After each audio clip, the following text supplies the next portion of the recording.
describe it. Adulterers, right? Hello. How's it going, Abby? Hey. I was joining to I disagree with your prompt. Okay, which one? I'm an atheist. I don't think Jesus is God. Okay. Um, I was just curious about like I think there's quite a few scriptures that would disprove an all-loving God. Are you gonna show me things like Numbers 31, Deuteronomy 28? I mean, really all of the Torah and the Old Testament. You Mm-hmm. can look at what happened, with the Amalekites. You can look at what happens in Deuteronomy with slavery. There's just a bunch of things that happen in the Old Testament that I would say is not something an all-loving God would do. Mm-hmm. So when you say what you think an all-loving God would not do, do you carry the objective interpretation for what it means for God to be all-loving, or you just personally think what all-loving means? I would consider, well, if we're saying that something is all-loving, it would mean to have harm reduction, right? So I wouldn't encompass like the slaughtering of infants, for example, as all loving. I would not encompass that Mm-hmm. in that definition. Yeah, of And that's course. I something mean, that from your own worldview, you may see obviously something like that on the surface to be absolutely ridiculous and not loving in any sense. But obviously, from our paradigm, if you were to say that God commanded those people to be slaughtered like the Amalekites in 1 Samuel 15, Mhm. then the infants, for example, being taken out of this world to go be with God would be considered something that He's providing as a mercy to them. So from our worldview, it wouldn't be Well, considered why harming would them. he create them in the first place then? So that they can still have the ability to gain free will, but because of the fact that human beings took that away from them, God took them back to Himself. Wait, so Everybody still he deserves to be able. created Everybody, the babies just so they could be slaughtered? no, He didn't create them to be slaughtered. God doesn't do everything. Well, doesn't he makes every person, right? Yeah, He makes every person with the intention, obviously, that they would have a full life and come to Him naturally. But He also made human beings to be secondary causal agents. So if a person decides to go against God's Right. will But and then why try would to you remove unalive somebody for babies? the world, what? I said, then why would you unalive babies? That would be considered something that God is granting as a mercy to those children so they don't have to deal in the fallen world that was at the time of First Samuel. That's what I'm saying. Why if he knows he's going to unalive them, why create them in the first place? Because to Like exist is that's better a horrible. because to exist is better than not exist. What's the benefit of a baby being born just to be It slaughtered wasn't by a it, sword? it wasn't you did it again. He wasn't born to be slaughtered. You're presupposing that God made Well, birthed him well, to do that. didn't you say that God created us all and He knows everything? He knows everything, but he doesn't do everything. Well, if He knows what they're going to do, why would He create individuals who He's just going to slaughter? Because he still knows everybody in terms of their own heart. So if somebody were to die really early on and he still knows that their heart would be pure because they're infants, then he would know that if they were slaughtered. Right, but then that's what I'm saying. Why create them in the first place? Like, what's the point of Because to exist is better than to not exist. even for a baby? Yeah, because even if a baby dies, they still exist. They don't So cease to exist. you think it's a loving, just thing to bring a baby into a world to slaughter them and He then didn't. bring. You just did it again for the third time. You didn't bring them into the Okay. world to be slaughtered. Well, I mean, That wasn't the did he purpose of know? them being created. Did he know when he created the Amalekite people that they would be slaughtered? He knew that, He knew that over time they would. He actually talks about that in Genesis that he was going to and try to give the Amalekites over 400 years to try to repent. I thought it was Exodus that he said that.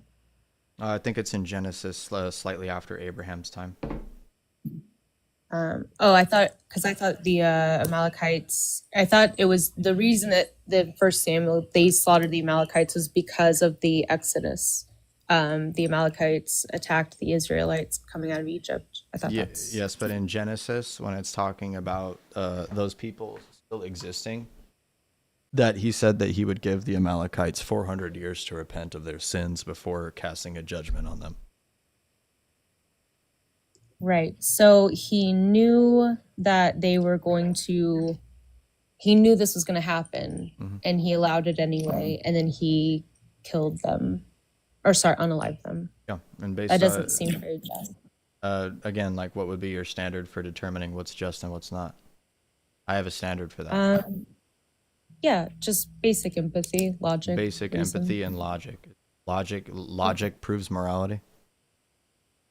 Yeah, I think you can ground morality in logic. Okay. So if we're talking about things being logical, would you say that the betterment of the human race is logically something we should go for, or Yeah, sure. the continual population of people?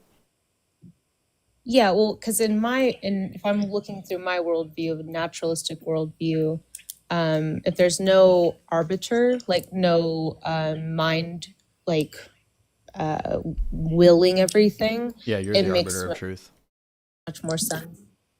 Yeah, exactly. But if Mhm. there is an agent that's allowing things to happen, that's when things like cancer, natural disaster, you know, genocide, and the Amalekites, that's when it becomes immoral because there's a Mhm. mind behind it. Well, I mean, you say that there would be a mind behind it because something's being done, but like I said, like what your standard for morality is based in your own personal interpretation of what would be considered good and bad.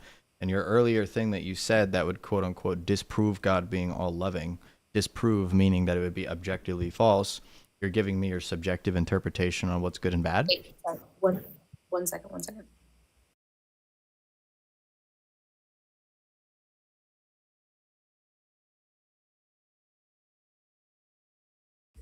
Okay, sorry. Say that again.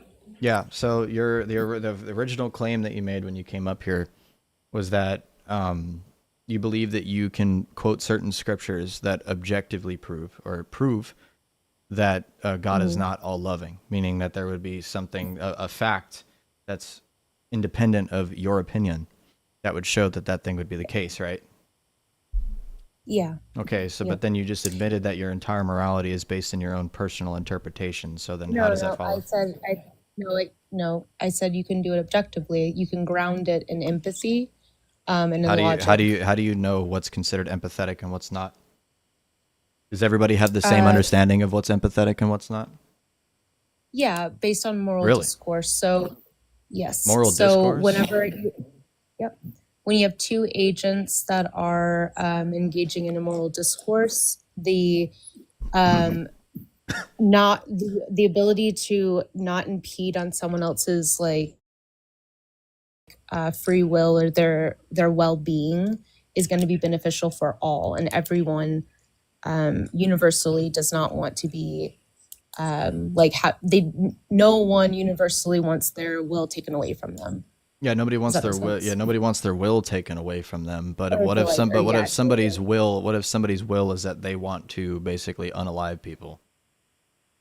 that would be contradictory to their own stance because they don't want that done to them.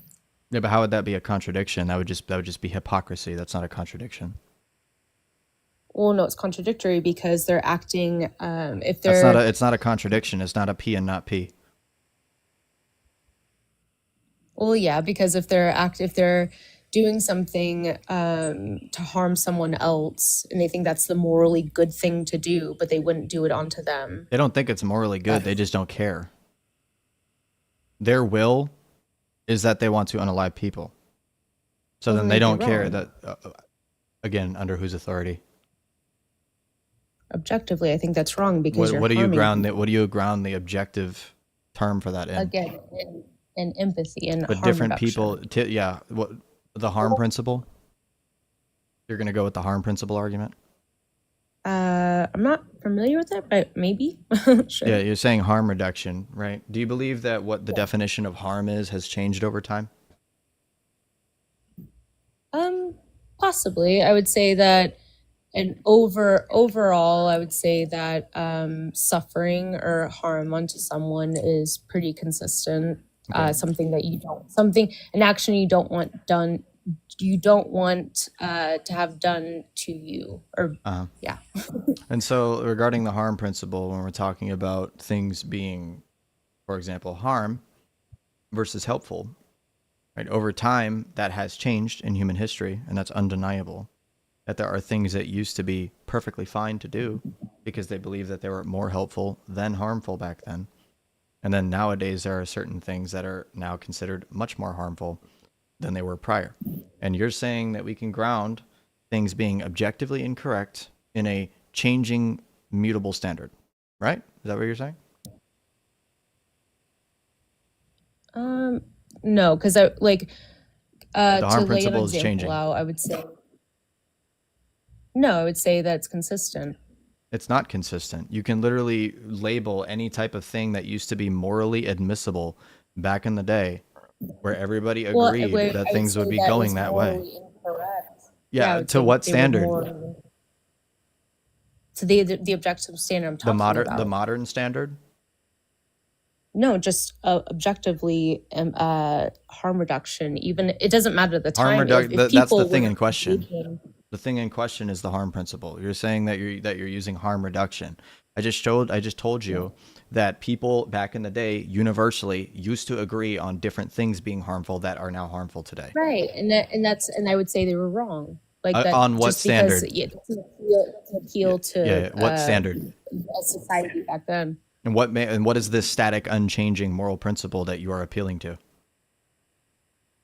I'm talking about harming other human The beings. harming No, is the you, thing in what you, question. The terminology of what is determined as harm has changed over time. So, what is the static, unchanging principle that you are saying that those people back in the day were wrong for? I guess I'm confused on your question. So, what you're actually doing is that you're saying that they are subjectively wrong because harm is defined as a different source now.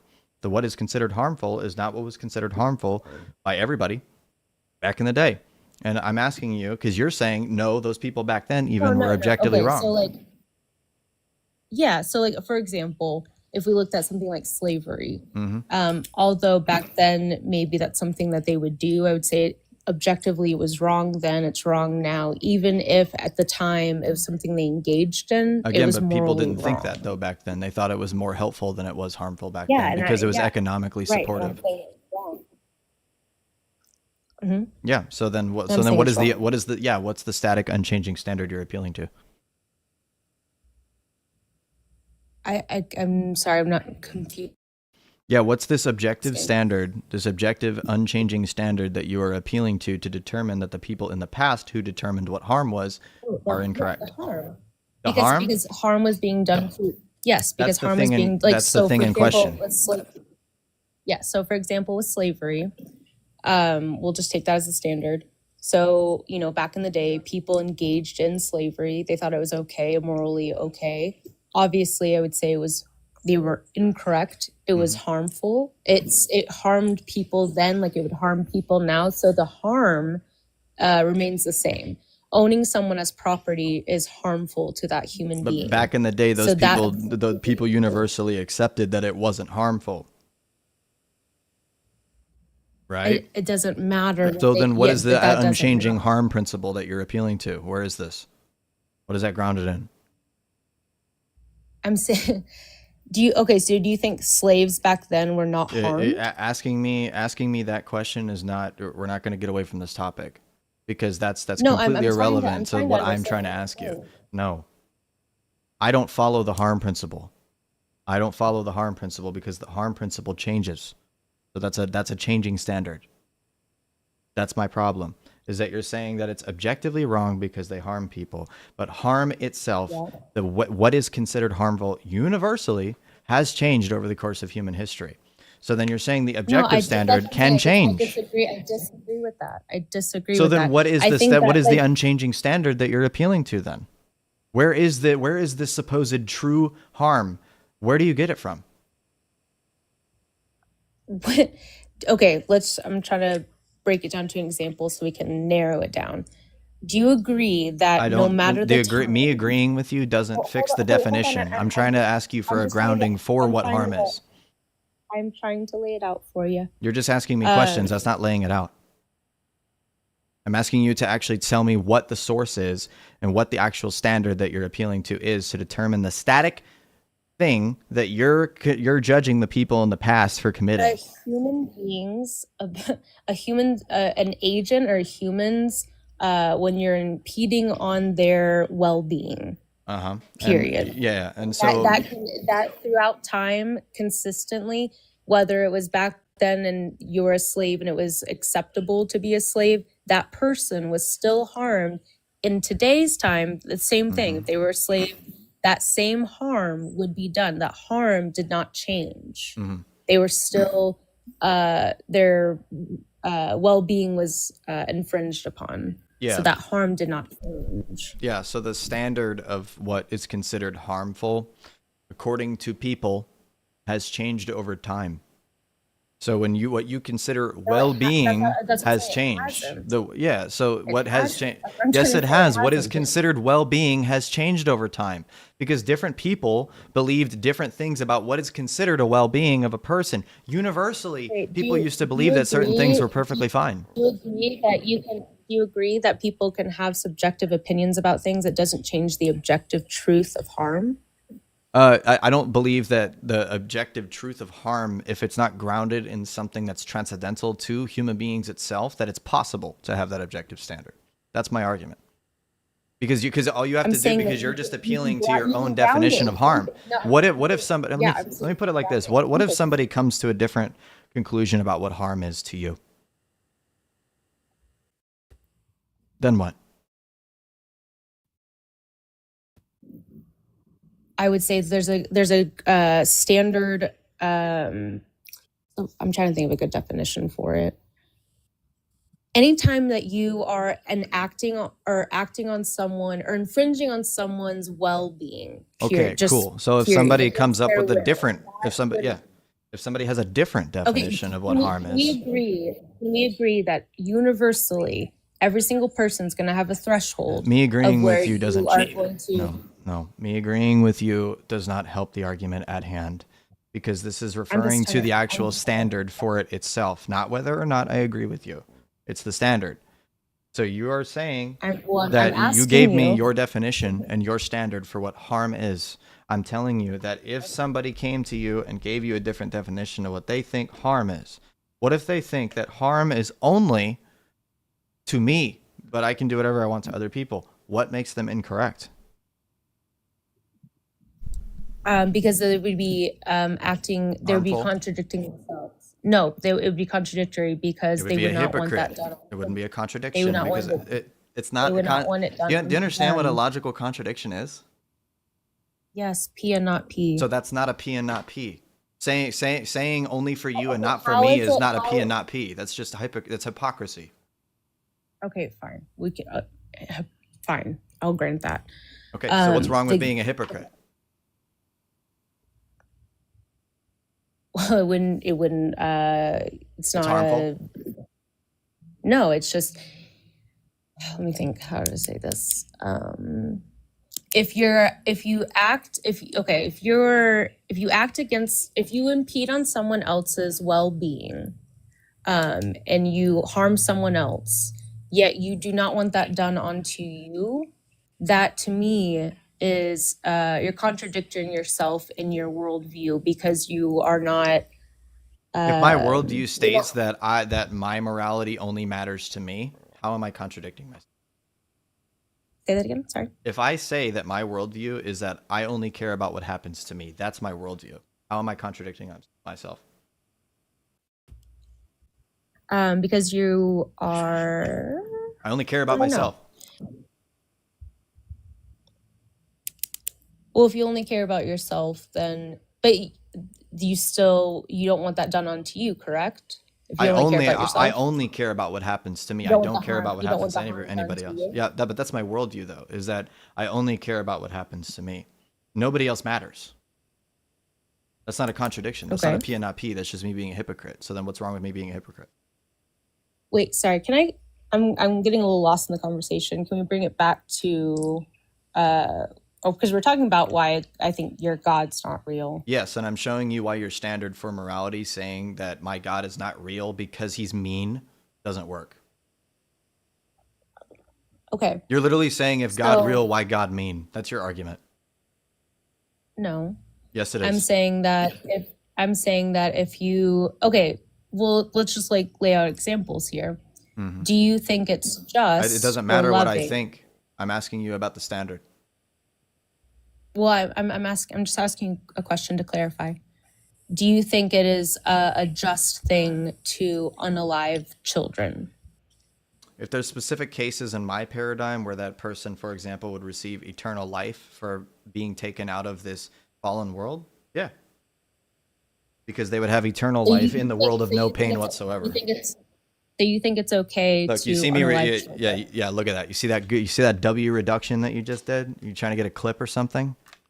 No, I'm not. Then you know that yeah. Okay, so then when I'm telling you that there would be a reasoning behind why that would be considered morally just because of the fact that eternal life and no pain whatsoever for eternity is literally infinitely better than being on this planet. So if that is the case, then if something like that happens to God, I think that's an absurdity because do you think that we for example, should we stop trying to cure cancer, for example? Why? How does that follow?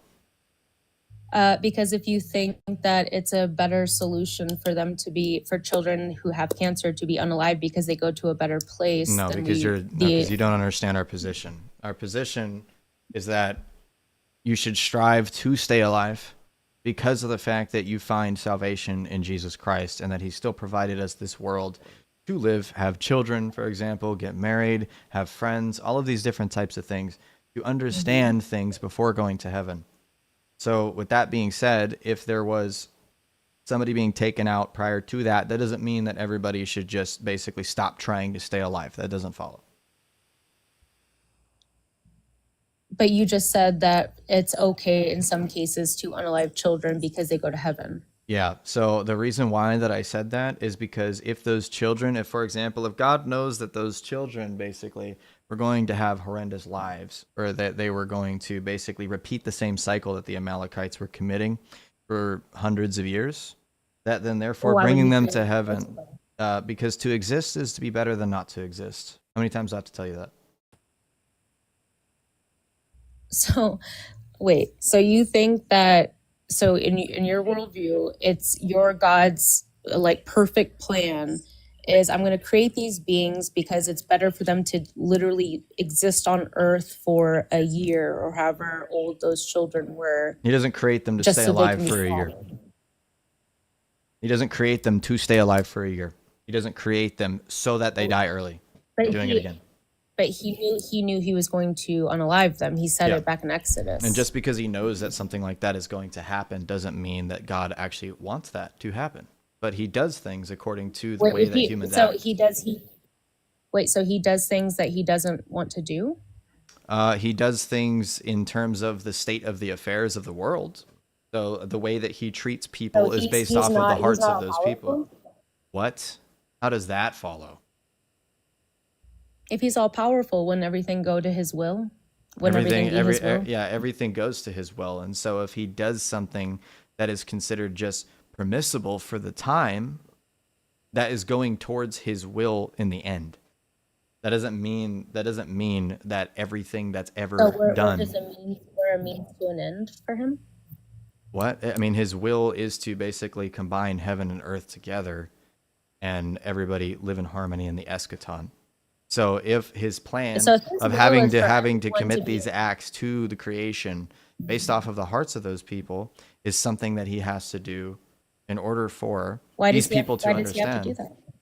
He has to do that. He doesn't really have to do anything, but he does it because he loves his creation and he wants to actually bring them to the end times.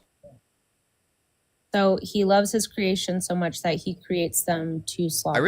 You're really, really good at rhetoric. I'll give you that. Your rhetoric is absolutely S tier because you actually somehow whittled out of your incapability to show an objective standard for morality. So I've answered your questions, and now we're going to go back to that because I've answered your questions regarding this topic. I still want to figure You this seem a out. little. I'm just trying to have a good conversation. Yeah, I'm not sure I you're getting understand me. that you say you're trying to have a good conversation with me, but you keep trying to put me in a box, basically saying that I support unaliving children, just in a general sense, Well, showing that you're being you. disingenuous with me. No, I'm not. You're being disingenuous with me because you're actively attempting to show that I'm evil in some way, shape, or form for affirming certain things. When I told I you that have there no is a reason. intention of showing that you're evil. Okay, so then I'm when I just showing gave you my contradiction. position about how eternal life is better than being, for example, on this planet in this sense of having to suffer bodily corruption, right? If I told you Yeah. that it is objectively better in a moral sense for a baby to not have to go through that, in that case, because of what may happen if they grow up in a certain sense, then yes, it would be morally permissible for something like that to occur. And then guess what you say after that? So you support unaliving children. That's what you do. That's what you're That's a saying. box. That's literally you're rhetorically putting me in a box. That's disingenuous. You just did that to yourself. No, I I didn't didn't. do anything. You did. I asked you. I'm reading you like a Yes, you book. did. I'm reading you like a book. I literally know what you're trying to make an argument for. So now that I have answered all of this stuff, I still want to understand what your actual standard for good and bad is. And you said the harm principle, right? I said it's just empathy. Empathy. Define empathy. The ability to understand someone else's situation. The ability to understand someone else's situation. And so do different people have different abilities, for example, to do that?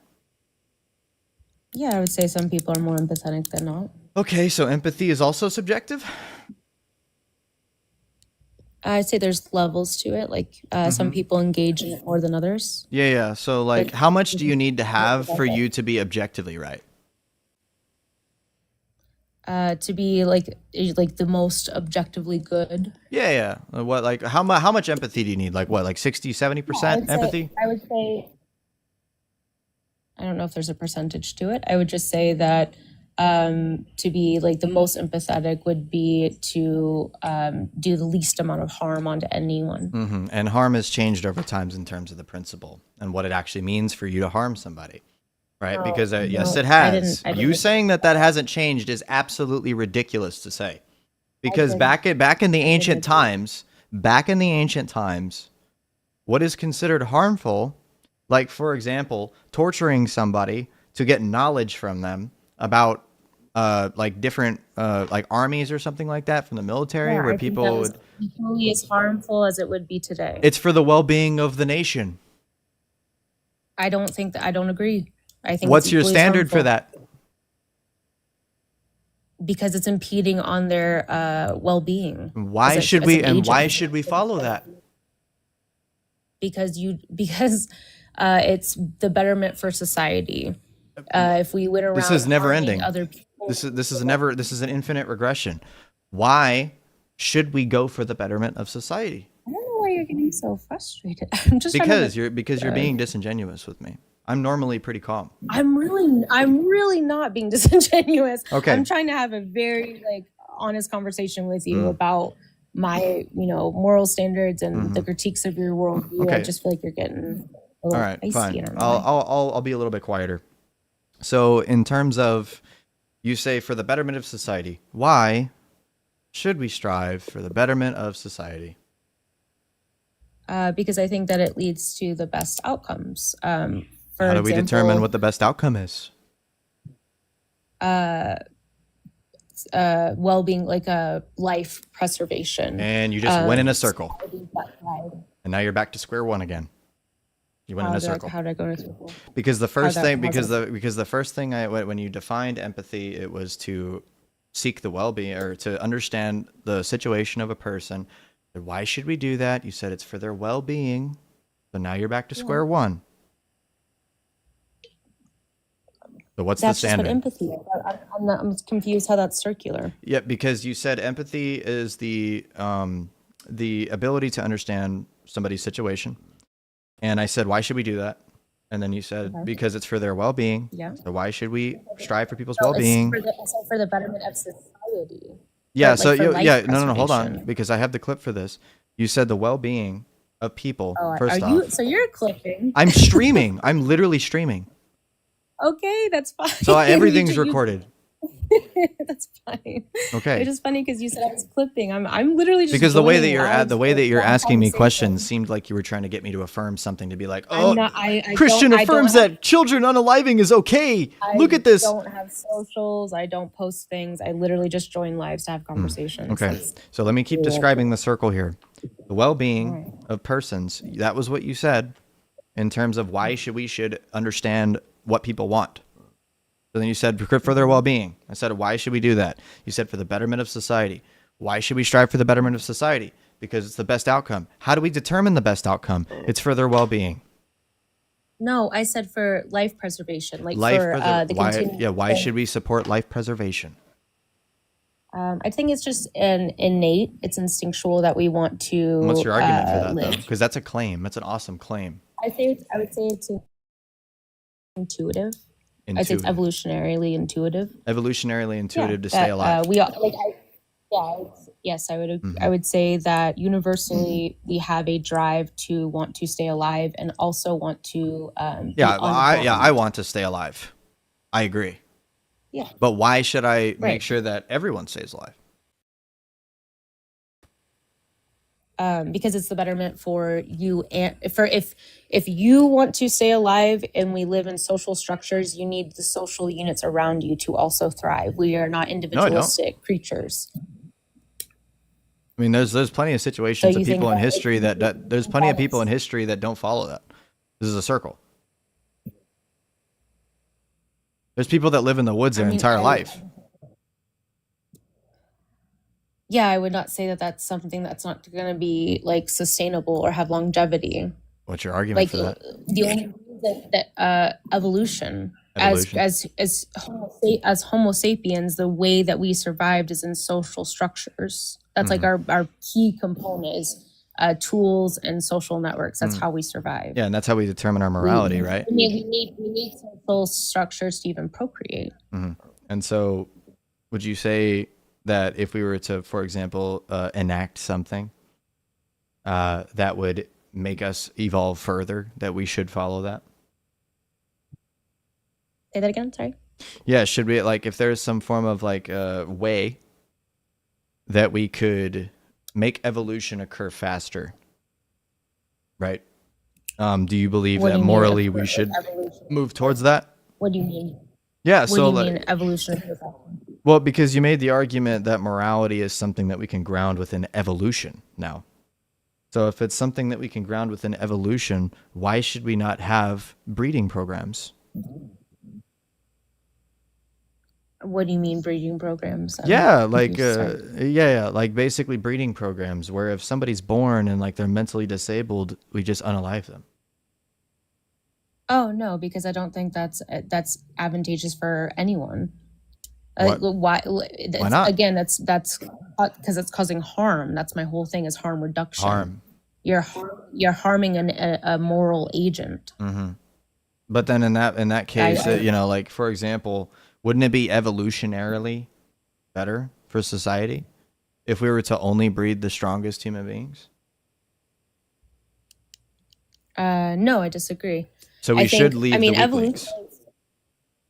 No, evolutionarily speaking, it will naturally through natural selection, we naturally evolve to like remedy parts of our DNA or genetic structures that are no longer viable. That doesn't mean that if we have individuals that have any kind of like abnormalities or whatever, that we would eliminate them because they are now. If you're a sentient moral agent, again, this is what I was talking about with empathy in a social network or social structure. We need to preserve life and do least amount of harm. The least amount of harm, yes. And the argument for why we shouldn't do harm is what again?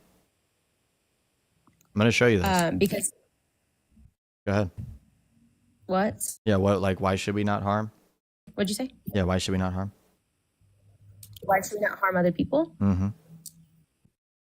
It's advantageous for the social structure for our society or for our species to survive. Is the social structure objective as well? Is that standard objective? I don't know what you mean by if that is it objective. What do you I mean mean, by like that? if there's like a Like social I don't. structure or a society, for example, that believes that we should have a eugenics program, like what makes them incorrect? It's for the betterment of their society. Oh, because it would be causing harm to the individuals that are Why, why, born. why shouldn't we do that again? Because it would be harming them. Oh, yeah, why should we not They're harm sentient. people in this society? Why should we not harm people? Because empathy is what drives us as social creatures, and if you're an empathetic person, you don't want to harm people, and empathy is And what so drives their us. empathy, yeah, but their empathy and seeing other people's situations is that they're thinking the long game, right? They're thinking that, well, if we just make it to where people can't be born anymore, if they have like a mental disability or there's somebody That's who's born in a unempathetic. wrong way. What? That's unempathetic. Yeah, how? That would be going against the idea of not harming people. That's Yeah, the whole yeah, but point. they don't believe it's harmful though to breed their race, for example, to be perfect. So what's the problem with it? Say that. Sorry, I'm confused. Say that again. Yeah, so like if there's, for example, like a social structure or like a race of people, for example, that decides to basically do a eugenics program where they actually unalive the people that are weak and get rid of them to where when they have more children, they come up stronger, right? What is wrong with that? Because it's harming individuals. And harm That's and again. harm and but they don't think it's harmful. They think it's better for their society. I That's what I'm saying. I disagree. I And what's again, your standard? my transcendental property that I'm grounding this in is Transcendental property. empathy. Empathy. And you Yeah. told, so it's a so empathy is transcendental? Yeah, I believe so. I think that that's something that you can ground morality And in. and did you admit earlier that empathy is something that different people subjectively apply?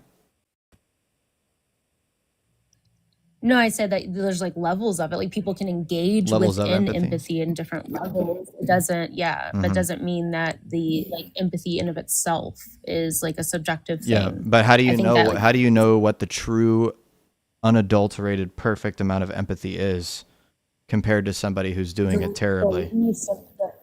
the least amount of harm done on like doing the least amount of harm onto others Yeah, but harm would be itself is the for optimal yeah, empathetic thing to do. yeah, but like if somebody's empathy in terms of well-being, like I gave you with this hypothetical society, is to breed higher grade people.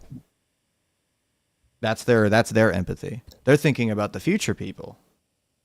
But I'm saying I disagree with that. I don't And think what that's it, and you're empathetic. saying, yeah, Right? yeah, I Because know. So you what are are you harming. grounding the proper empathy in again? Because to get to in a eugenics like the society that you're proposing, they are not utilizing optimal empathy because they are harming other individuals to obtain whatever goal they think is best. So I would think that's contradictory, or I guess hypocritical. I could say. Yeah, but what's I wrong don't with think that being that's going to be. hypocritical though? I don't think it's advantageous, or I don't know. You don't think it's I good for don't. society? Yeah, exactly. That's my whole point. Is I'm But saying that they it do wouldn't be believe it good for the is. individuals that they're harming. So, Yeah, but they believe it but is. that's fine. But I would say they're wrong. That's Yeah. when. Okay. Yeah, And what are you appealing to say that? empathy, harm And reduction. and what is and what If your is the goal pure is what is pure to get to a empathy? perfect society, What is pure empathy? What is that? Where do I get it? How do I get it? how you get it? Yeah, where are you deriving the definition of pure empathy from? I mean, are we talking like semantics, like the definition of empathy, or? I'm asking you like because you're saying that those people are not being empathetic. So then the definition that you're Yeah, they're giving for not. what it Yes, okay, yes, so yes. where so what is like when I'm asking you like where do we get that from, right? Is that I'm basically giving you a critique like I would give a Platonist right now. Because without even knowing it, you're pretty much doing a Neoplatonic form argument by saying that there's this perfect like empathy, right? That we are grasping at and that people imperfectly grasp said concept, right? Sure, I would say like yeah, you can engage in like different ways to engage within people, and yeah. Okay. And so, with that being said, how do you know that the form or the pure empathy is actually being grasped? Because if in your like say like with your example of the eugenics, and you're saying like they think they're doing the most empathetic thing by creating the best society, in that they are harming other people, that's going to go against what I would consider the most empathetic thing to do, because you're harming people. Thank you for giving me your imperfect, grasping at empathy. But how do we know that that's what empathy itself is? I feel like you're going in circles with me. I feel like you answered the question. No, because when I asked you, how do we know that somebody who is imperfectly grasping at the form of empathy, that they're doing it wrong or correct? You gave me your own yes. definition. Yeah. You gave me your own imperfect. Sure. You gave me your own imperfect grasping at empathy. Well, I mean, you asked for my definition. Okay, so then you admit that you can't understand actual pure empathy. It's just opinionated. Well, you could say that anything is opinionated. Okay, so any then definition that you give. You just conceded your whole worldview is subjective then. It's not. We're talking about the definition of something, Yeah, not how we're grounding it. Yeah, but like, how do we know that, like, for example, how do you know that your interpretation of what pure empathy is actually pure empathy?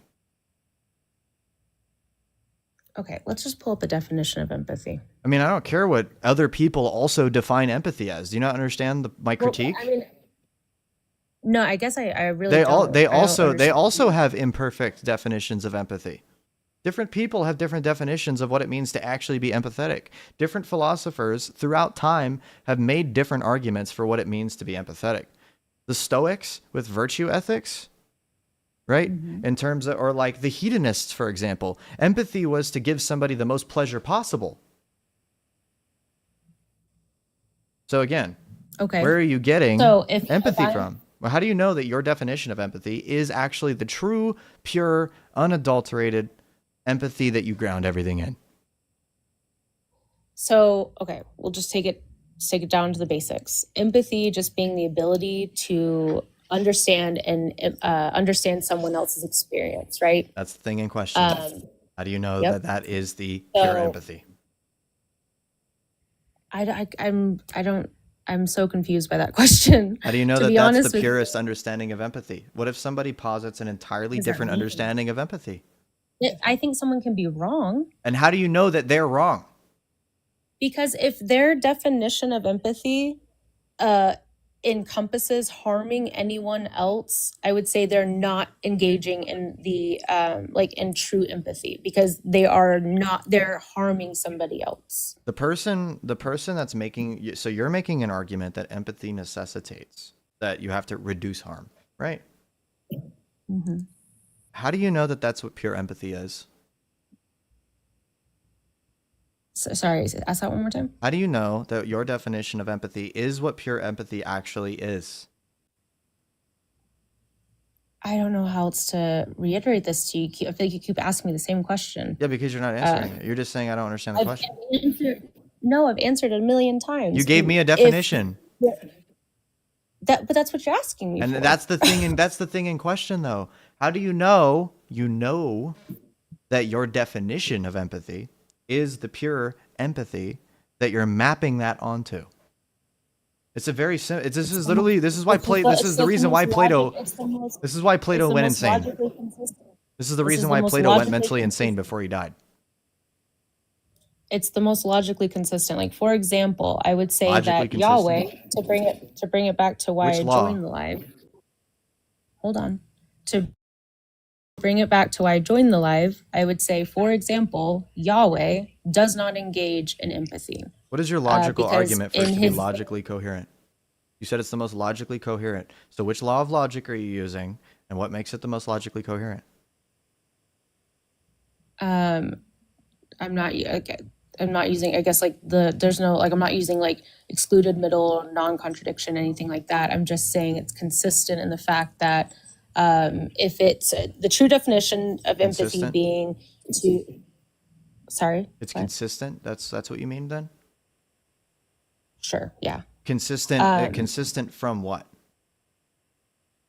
Well, it's the opposite of the consistency. So like what would be considered somebody However, being I inconsistent? really I wanna try to rail like rein this in because we're running in circles. I really came to join to talk about God, and I feel like we're getting on the Yeah, and moral. you're critiquing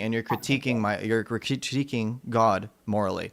So then I am then putting into question Yeah, and that I you're incapable of we that. can I'm saying that you're incapable of no. doing that. No, I've given my standard. You You've have not given given your me an moral objective standard. standard. And now I've given mine. I said that I You've given an grounded in opinion. empathy. And I've empathy tried to lay itself. out as many. This goes back to Okay, the same thing. okay, That's in question. Your that's fine. definition of That's fine. empathy. How do For you the know that sake of that's this pure empathy? conversation, I will. Just for the sake of the conversation, I'll say it's subjective. Then I have a subjective moral standard. Okay, That's so fine. it's just your opinion that God is evil then, right? Yeah, I can say that. So then how does Sure. that disprove God? Because if your God is okay, so I'm going to ask questions this is an internal critique for you, so I'm going to ask you a few questions. No. Hold on. You're running again. Well, You're hold on. running again. I'm not trying to You run. I'm really are. not. I'm trying You to admitted that get your back to worldview the is topic. subjective. You admitted that your worldview is subjective completely, That's fine. just for Yeah, the you can sake of the have a argument. subjective So moral how can you worldview. That's show? How fine. can you make a subjective moral critique against my view, and then say that that objectively disproves my faith? How does that happen? How does that follow?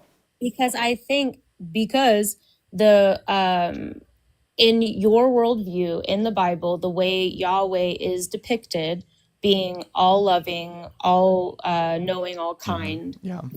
is going to be contradictory to the actions that he partakes in. Okay. And is So that all? I Is that your opinion? sure I can say it's subjective, So but how I'm does waiting for it you. I'm waiting disprove? for So how does it your objectively critique of it. disprove my religion? Because it contradicts itself. Your opinion? No, it doesn't, because the thing that you think is being Is it contradicted okay? is your Okay, opinion. That's let bad. me ask Your let me subjective opinion of what is good and ask bad is the thing you think is contradictory, right? is it a loving thing to I'm, murder a child? dude. I'm not. Look, she did it again. First off, I have to kick you because you said the M word. So come back up. But dude, this is like actually brain rot. You admitted that your worldview is completely subjective. You can come back up here if you want, but you said a bad word. I can't have that on the live. Okay? You admitted that your worldview is subjective, and that your opinion of what is good and bad is then therefore If a I run personal it, I feel opinion. like you're running No, from I'm not. I'm the not topic. running because your Yeah, critique of me is entirely subjective. I'm showing you that what you're doing does not that's disprove my fine. faith. That's fine. If I hold to a subjective moral worldview, I can still do an internal critique of your book and show you that like an all loving God. Like, and that's why I'm trying to ask you, because I'm trying to grasp your worldview. That's why I joined. So I'm trying to ask you if you think it's a loving act to unalive children. That was my first question. If you agree that it's loving because you think that they go right to heaven, then I'd ask you, that's why I followed the question, okay, then should we allow for children just to be unalived on this planet because they go right to heaven? You said no. So is it just because God does it, it's okay? Okay. Or like, what's your So standard? so my standard is that if God commands something, and that because God is considered the moral truth in of itself. So if God does decide to do something in that case, we have the faith that that thing was done with the absolute utmost authority and morality possible. Therefore, so yours is subjective. if you disagree with said thing, then that's considered your opinion, right? Oh, so Because you yours would is just be, subjective then. no, it's not subjective because I'm appealing to an objective standard of morality. I have Okay, something to so ground that in. So then so let you me admitted earlier that your worldview is entirely subjective. So with that being said, you I subjectively think it decide, is too. nope, it's not. I just showed you that it's not because I have an unchanging standard. So No, with, you do have a changing I don't, standard. where does he change? Do you think slavery is always wrong? What? God doesn't like slavery. He allowed slavery because of the fact that the people because the people had to do it. The people at that time, their hearts had to do that. So God So when he condescends said, to us. so he told them they can't eat pork, but then he was like, but you also can own slaves. Like he could tell them not to eat pork, but he couldn't tell them you can't own people as property. At that time, first off, pork at that time especially was unaliving tons and tons of people. So him telling people not to do that was for the betterment of those people in general. Oh, but Because what about the people that he allowed to be slaves? again, first off, back in the day, slavery, especially like in biblical aspects, unless you're talking about like the chattel slavery of the pagans, which in that case also we could talk about that if you really wanted to. But in terms of like somebody being taken into indentured servitude, those people there were so many rules against those people. Do you know why God established those rules? Like, you mean Leviticus? In any of the rules, when rules are being given about what you can and can't do to anybody, including slaves. I mean, he's all powerful. He can do whatever he wants, right? What does that have to do with what I just said?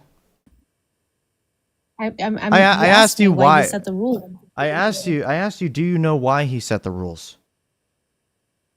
No, tell me. He set the rules because prior to the rules, they were doing very evil things to their slaves. You understand?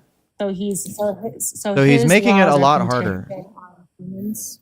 They were contending on the way that they were acting towards their slaves. So he made a lot of different rules. God's laws Look at are this. contingent on God's laws are contingent. Look, They are. you literally are just, dude. Look at what you're doing, and you wonder why I'm getting mad. Do you think that's what I'm trying to say to you? Do you think that's what I'm trying to say to you? Do you think that that's what I'm trying to say to you? In all honesty, do you think I'm saying my God is contingent?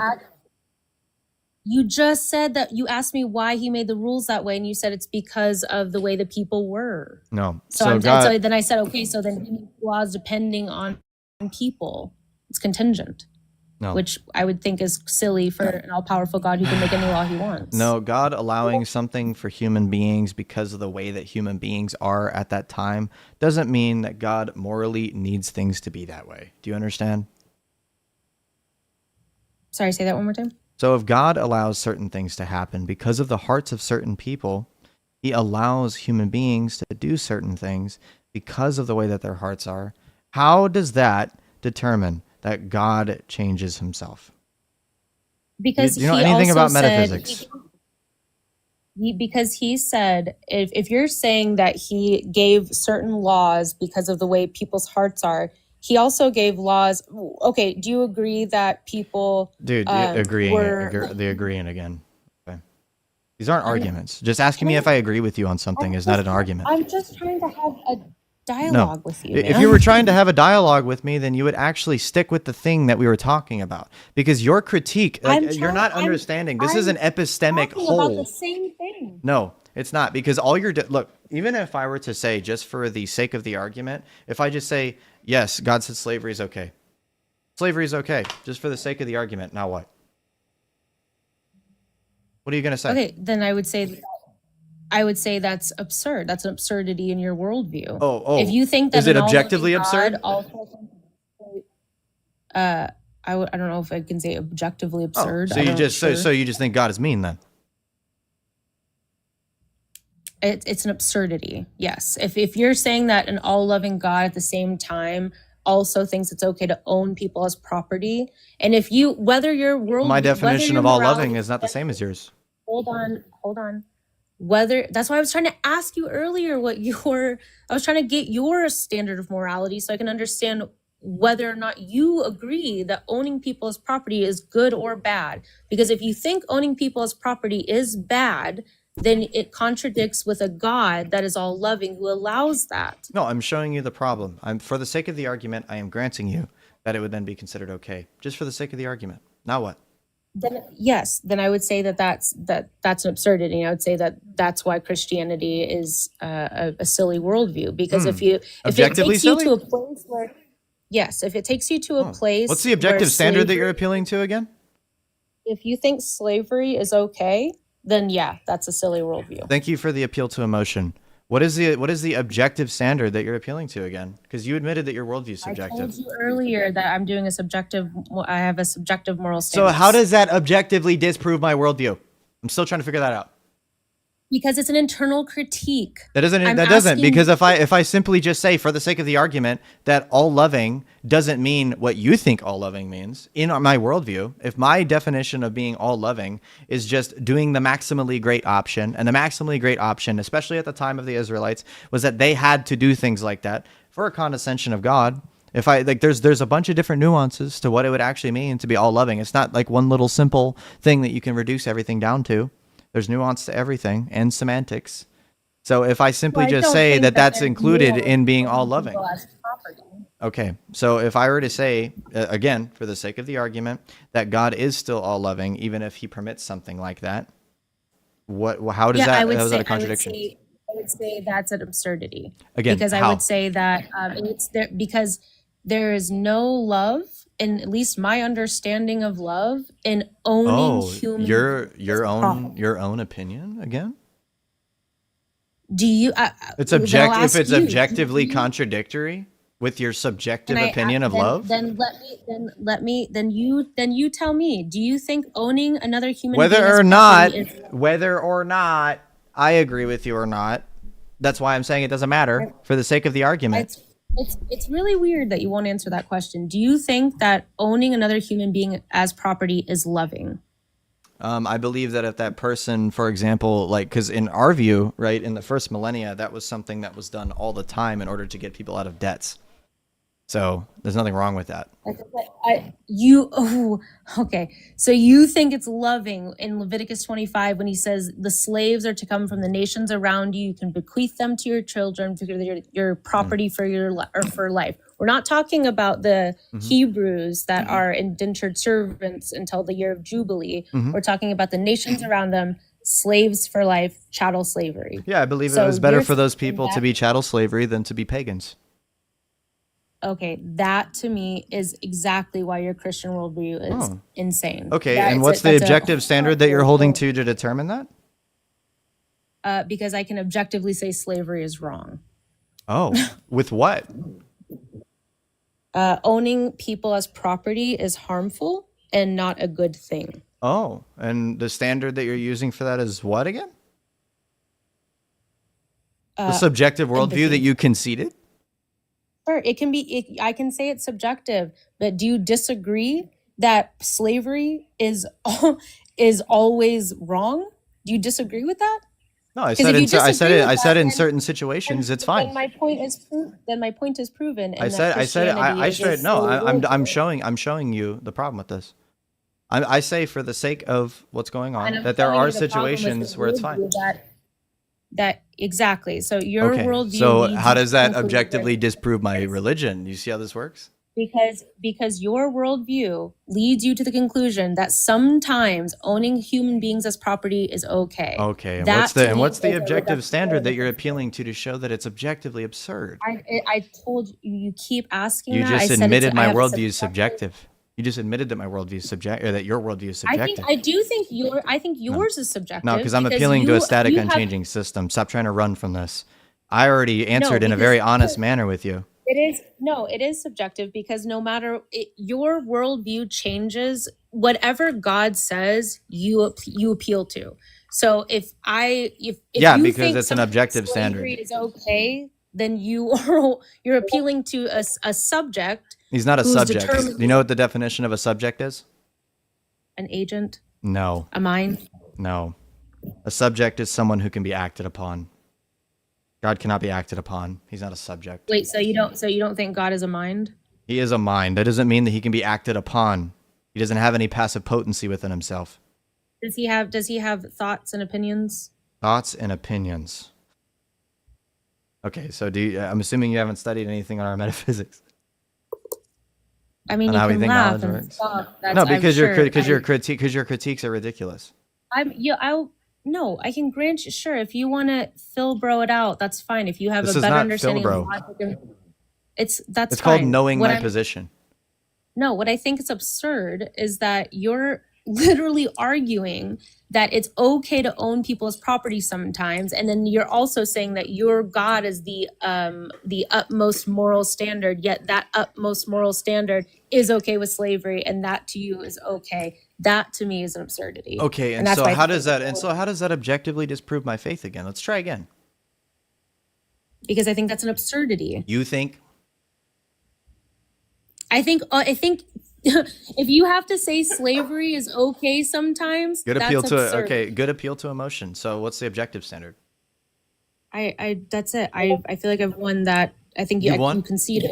You Yes, because you just agreed that slavery sometimes is okay. That to me is a worldview I'd never want to hold. Yeah. So your objective disproving of Christianity is saying, I think you're wrong.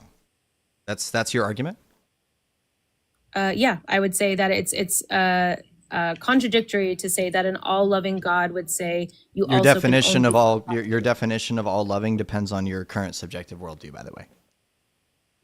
I also think your worldview is subjective, so I don't. It's not because we're not appealing How to a is that? subject. Where's the contradiction? What's the contradiction having a subjective worldview? What's the Or, sorry, contradiction? subjective morality. Because you're trying to judge me objectively. That's a contradiction. What do you mean I'm trying to judge you objectively? You're claiming that the judgment that you're giving me, saying that this thing is wrong, the thing I believe in is wrong, objectively. But you're saying, I feel like it's wrong. I think it's wrong. But then when I ask you what the objective standard is, you appeal to the other subjective thing that you're already affirming to. So it's a circle, first off, and it's not actually reaching the point. No, because the I'm argument, saying that- you said you were going to disprove my religion objectively. Yes. And the Yes. way that you disprove my religion is by saying, The way I'm I doing it- think the way I'm I doing it think is by that God is showing evil. Your God is contradictory. He's not I'm showing contradicting. you that your I God, disagree. I deny your God- definition of all loving. your God is contradictory. I deny your definition of all loving. So you're right. Because That's it's your what I'm saying. subjective opinion on where- what that means. But that's where I take it as like that's just a reductio. Because That's if not a you're saying that reductio. you're saying that it's loving How is that a to own reductio? people as property, because you're saying that an all loving being also thinks it's okay to own people as property. That is that's absurd. And would you say and would you say that your definition of all loving is objective, the objective definition of all loving? Bro, I don't know why you keep running. I think you're running to objective and running? subjective because you recognize that you're. Yeah, because when you make a claim recognize- that you can disprove my religion, if you make a claim that you can disprove my religion, that means that you're going to Yes, objectively because disprove it, you're- right? Yes, because Okay, your so how are you religion doing says that you have. I'm doing it right now by showing you that you think By giving that me you have your the opinion. you have a moral standard. Yeah. Yet your your high moral standard includes owning people as property is Yeah. okay. And the thing in question That's- is whether or not that thing is okay. So again, you subjectively don't like that, right? Sure. So then how is that Yeah. objectively disproving my religion? Because it's oh my god, I don't know how we're going in circles. I've answered this so many times. Okay, go ahead again. To clarify again, this is an internal critique, so I need your clarification. What is your definition of love? What to you is an all-loving being? What does that look like? An all-loving being would be somebody who is seeking the totality of betterment for his creation. Perfect.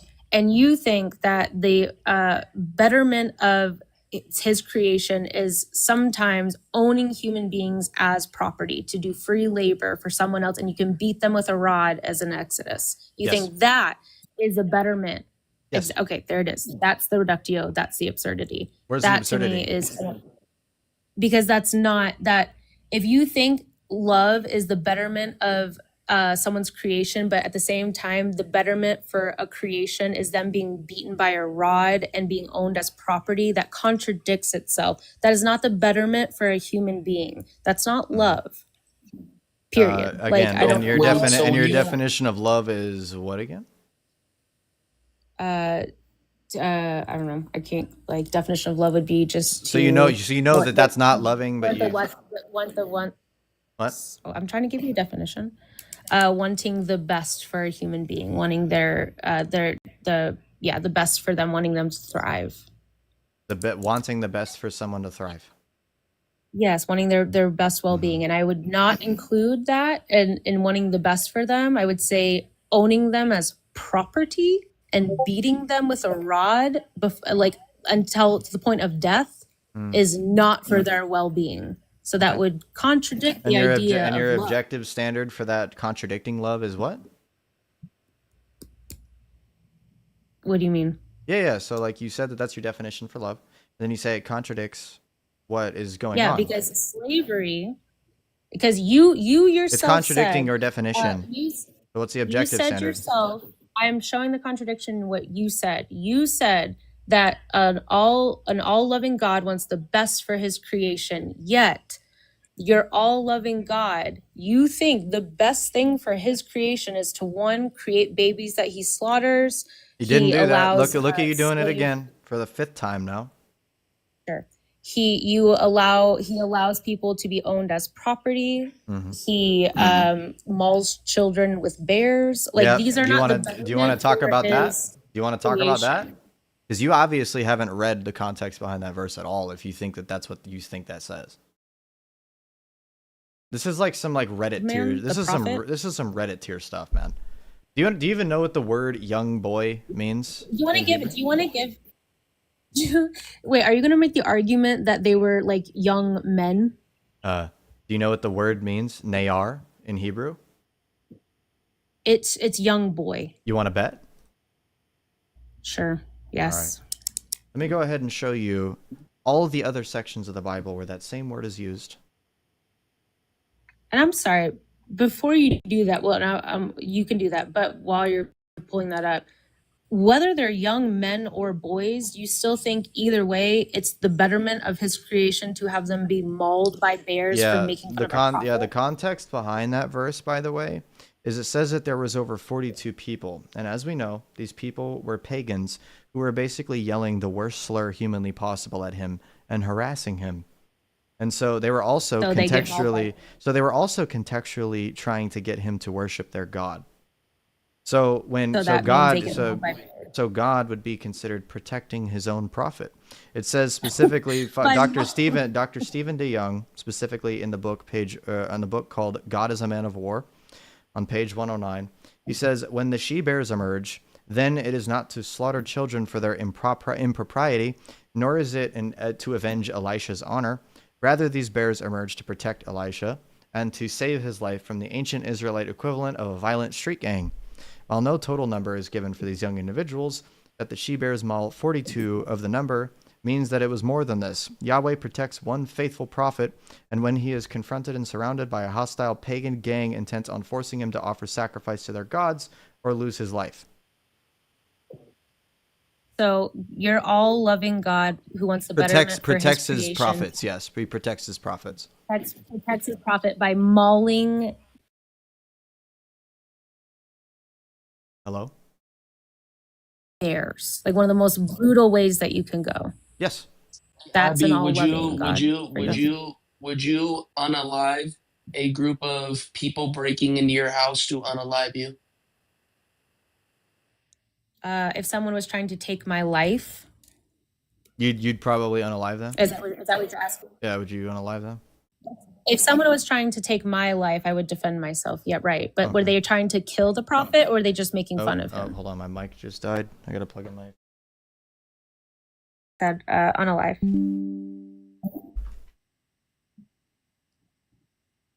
Plug that in.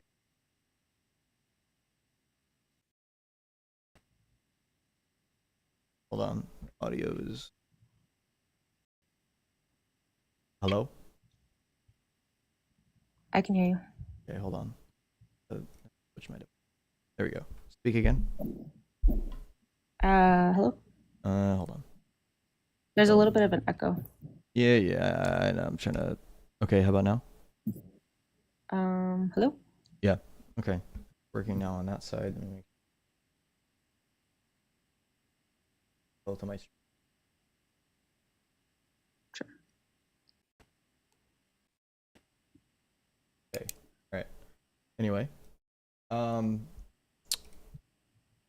There. Yes, contextually speaking, it would be referring to that as well. Because of the things that were being Contextually, at least, the people that surrounded Bethel at that time period, they weren't Israelites that were going and doing things like that. It was these specific pagans who actively attempted to unalive Israelites every chance that they saw them. So that is historically what was going on at that time. So then, if that type of thing was being enacted, then that was what was being enacted. So you think it's an all-loving act to have them be mauled by bears? I believe, yeah, I believe he was all loving, yeah, because he was protecting his prophet. Absolutely. Again, I think this is just. I think this is an absurdity. I think that's Yeah, that's a again, reductio. you still haven't provided an Not only- objective not only an that- objective standard not for only- that to be absurd objectively. You keep saying that, but I'm working off of your definitions here. Yeah. So I told said you what that- would be you considered said all that loving, right? Yeah, you I said told you what it all would be. right. Yeah, you said, but it would be an all loving God will want the betterment for all of His creation. Are those the boys or whatever you want to call them? Were they His creation? Say again? Were those boys His creation? Yes, but they were hostile Gentiles. Okay, right. So the most loving thing for His creation is to, again, like that to me is an absurdity. Should he have let Elisha die? Would that have been more morally permissible? Can you show me the verse? Can you read the verse out verbatim? That's historical context to First Kings. That's what I'm trying to say. Like, there's multiple different verses that talk about the people that lived around in that time. I'm not going to walk through 15 different verses talking about the people around. My understanding and reading of that verse and that passage. Yeah, you've probably read that verse. I know the passage. And what's the passage actually about? I can't remember what the whole passage is about. I just know that you in remember that passage, the bear mauling, right? Yeah. But not the actual story. Do you want to read it? Let's pull it up. The entire thing? Yeah, I mean, if you, I would show me. Okay, then if you know it so well, show me where it says that those boys were threatening the prophet's life. I mean, like, I can start looking for some stuff for you, but it's all over Second Kings. I don't know what you want. Like, what you want me to pull up every verse that talks about the pagans? Well, because your claim here is that his life was being threatened by the boys. So show me that verse. Does it need to be a specific verse saying Elisha was physically threatened? Is that what you're asking? Yes, if that's the claim. Okay, I gave that as a contextual. No, it's not. I gave you a contextual argument, and you're asking for a specific thing to be stated verbatim, which is, by the way, called a verbatim fallacy. So your argument is that are you conceding that you made a verbatim? So you are conceding that you made a verbatim fallacy, then? No, I'm not. Okay, no. so then why are you asking for the direct wording? Because you're stating that the reason that it was the just punishment for these boys was to unalive them by bear was because the prophet's life was at risk when they were making fun of him for being bald. So I'm asking you. Yeah, so again, you don't understand Hebrew. Even though that in English it translates to baldy, no, even in Hebrew, even though that it translates to baldy, that's not what it actually says in Hebrew. In Hebrew, it's basically the equivalent to the N-word. Oh, so a slur, great. So that means mauled by bears. Okay, got it.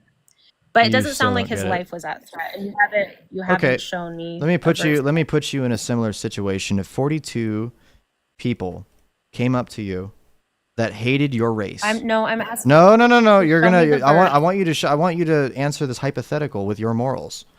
If you, yeah, it will, because this is literally what happened.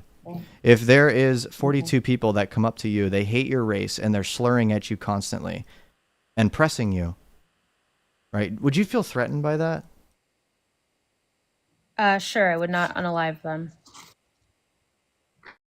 So these people that are actively pressing you and slurring at you. No, I would not unalive. No, if someone is slurring at me, the appropriate response is not to take their life. And if you're saying an all-powerful and loving God, the only option he had for them saying slurs to a prophet is to maul them by bear, that's not an all-powerful, smart, or loving God. Would you say that, for the sake of like a hypothetical again, that if, for example, A Triple K member approaches an African American person, and he's calling them the N word and pressing up and pressing him. Would you say that that man would feel like his life is being threatened? I mean, possibly, but it's not, again, I wouldn't say that that person has the right to unalive the other person. He has the right to defend himself, though. Yeah. Is he going to, is there an immediate threat on the other Possibly. person's life? Like he's going, you possibly. So you have yet to show me in scripture where the boys were going to unalive the prophet. Dom, I'm not really. Who muted you? Did somebody mute you? I didn't see. Oh, honey, don't mute Dom. He's on our team. I promise. Sorry. Say that again. Yeah, so No, get him out of here. Hmm? Sorry, I was joking. I don't, again, you haven't shown, oh. Sorry, what? I meant, I think I cut someone off. You're fine. So for the yeah, so if I Yeah, were but to you get basically to show yeah, me so in if I were to say that he was being loving to his creation by protecting his prophet, what is the issue with that? because there was no, in the passage, you've yet to show me a verse that his life was at threat. That's a verbatim fallacy yet again. Just because you haven't shown me the passage where his Yeah, life was at because risk. you're expecting a literal thing to always be thrown into the text. That's a verbatim fallacy. Well, You yeah. need a very specific thing stated in order for something to be the case. That's a verbatim fallacy. If your claim That is that historically what it has always been interpreted as. If your claim what is it's the always been only way narrated that as. God could protect this prophet was by unaliving these boys with bears, you're going to have to show me in the scripture where it says his life was at risk. Because that's not what I That is a verbatim fallacy. Because I'm giving you the interpretation that is historically held to. No, I'm simply just holding. I'm simply holding to the historical interpretation of the text, and you're personally reading it with your atheistic presupposition that it was bad. So you need like the goggles of God to understand it. The goggles of God. No, I just actually believe that the interpretation of a text should be from the one who wrote it. Right. So again, you like to personally interpret the scripture. You like to personally interpret it with your own moral presuppositions. No, and then assume that you've objectively disproved it. Verbatim. It's just flying off the page. I read it verbatim, and I never at all in that script read where his life was at risk. Yeah. So you're reading it verbatim, right? So you're getting, I'm assuming that like the interpretation is just flying off the page to you and you're just getting it. Reading the words as written, yes. Reading the words as written. And how do you know that the concepts match the words? How do you know that like just because you're reading like a page of something, of somebody saying something, that contextually or historically it means the same thing if somebody were to say it today? Can you again? You've for the last time you have failed to show me. You keep saying that. Do you not understand that I don't have to quote unquote show you anything because you don't have an objective standard? That's what I've been talking to you about this entire time. Your critiques are entirely based on your own personal opinion, and you're telling me that there's an internal contradiction within my worldview. It's not, because your definition of all loving is your interpretation of what that means. Your definition, stop talking. Your interpretation of what all loving is your own opinion. Do you not understand that? It's your own definition. So then you're not giving me an internal critique.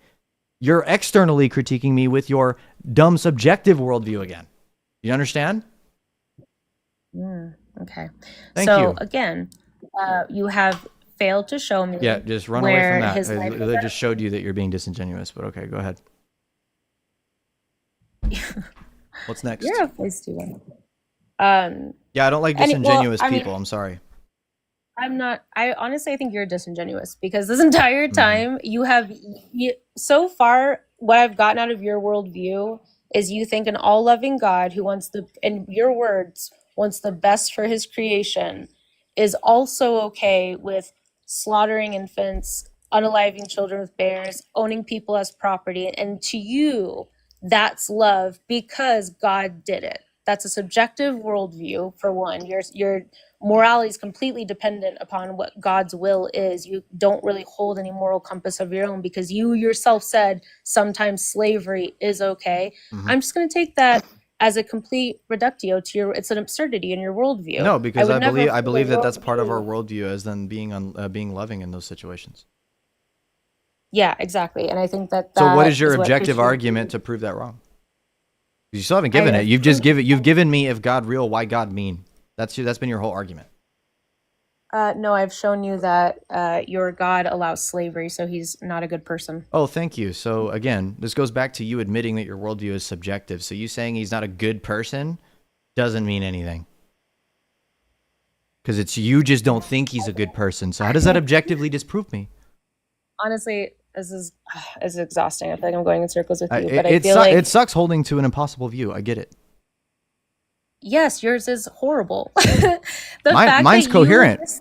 you yourself said that slavery is okay, and at the same time you also think that's the most loving thing to do. Yeah, That to me, I gave you my definition of what all loving means, and it yeah, doesn't contradict what I said. Yeah, it does. No, it So doesn't. you think that owning someone else as property is the betterment for that human being? That person in that situation, it would be beneficial for them in that context. That's an absurd thing to say. Okay. I disagree. I think that I'm there's simply just never. granting all of this for the sake of the argument to show that you Okay, don't have so a real do argument. you think that okay, let's look at all the hypotheticals. Instead of owning these people as property, why couldn't they have just come into the community, been given granted land and treated just like the other Hebrews were treated? Why were these people treated worse? Because the people that were enslaved, like the chattel slavery verses, those people were actively attempting to destroy the Israelites. So then they were taken under slavery after war. Right. Yeah. So it'd be the do you betterment think- for them to be under so an you Israelite, think- under one true so God, instead of Molech. Why not just assimilate them to the culture? They did, actually. It was. Have you ever heard of the sojourner? That's all over the Torah. They were still slaves. I'm saying not Yeah, as but the people that were slaves were also offered to be removed from the slavery if they were to No, accept they the one weren't. true God. No, they weren't. There were multiple. Do you know what the sojourner is? No. Have you ever heard but of the it's- sojourner? No. Okay, the But there's- sojourner is all over the it's so- Torah, and it's referring to a Gentile who decides to start worshiping the one true God. They then become an Israelite. Wait, can you show me the verse that says that if the slaves that were to come from the That nations goes around for them, literally if they anybody. choose Yahweh. It says anyone. Okay, can you show me the verse?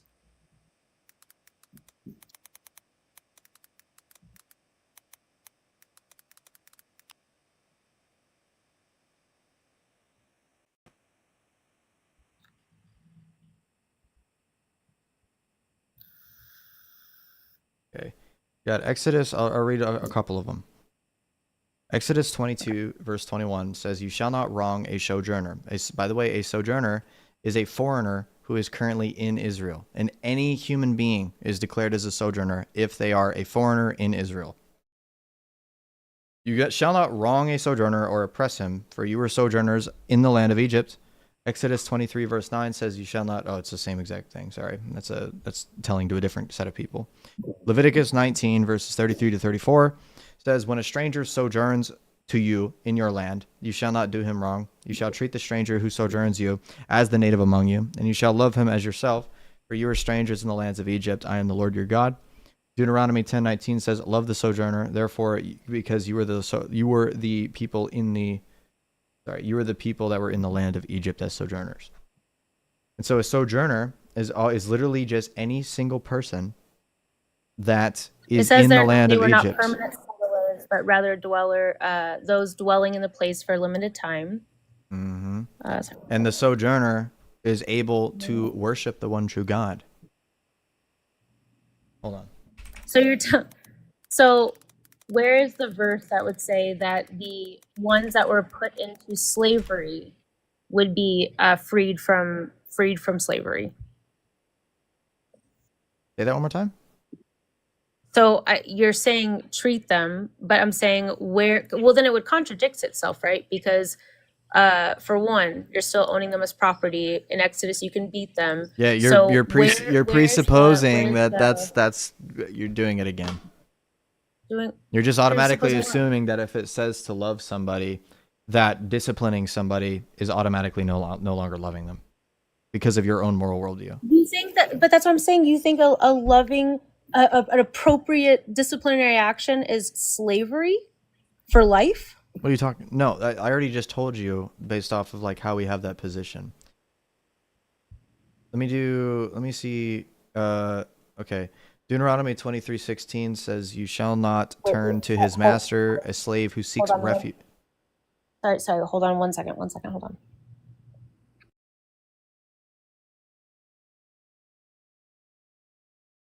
If God bad, why hurricane?